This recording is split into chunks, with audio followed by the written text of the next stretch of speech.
Bad news for you.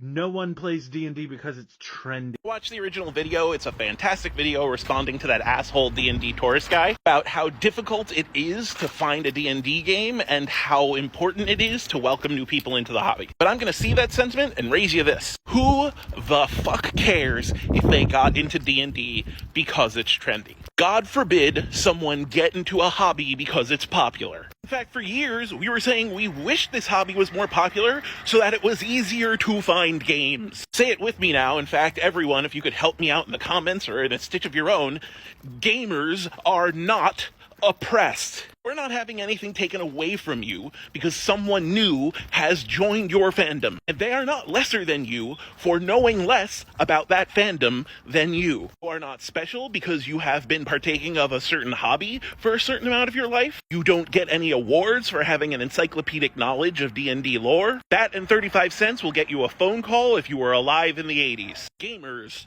are not oppressed. If the only thing that you have going for you is the fact that you started playing D&D before this new actual play craze caught on, you need to lead a more interesting life. I love D&D. I love role-playing games of all types. I can accept if they are a major part of someone's personality. I mean, fighting games are a big part of mine. Just because you're really into something doesn't mean you own it. Doesn't mean you get to control who's a quote-unquote real fan. And it doesn't mean that you get to look down on people who know less about it than you. Gamers are not oppressed. Someone thinks that playing D&D is cool and trendy?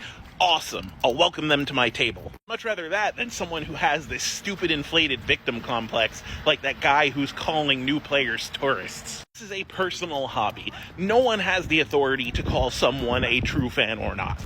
And if you did, the person with that authority is probably the people who do this for money, like professional DMs and players. And I guarantee you, Mr. Knife Ear Tourist Guy is not one of them. Super funny because most of the people who stitched him, who have played for money, had the opposite opinion of, get fucked, guy, this is a game for everyone. So if you want to play D&D just because you think it makes you one of the cool kids, congratulations. Welcome to my table. You're one of the cool kids now. Here's your dice. Here's your character sheet. I will give you extra XP if you bring snacks.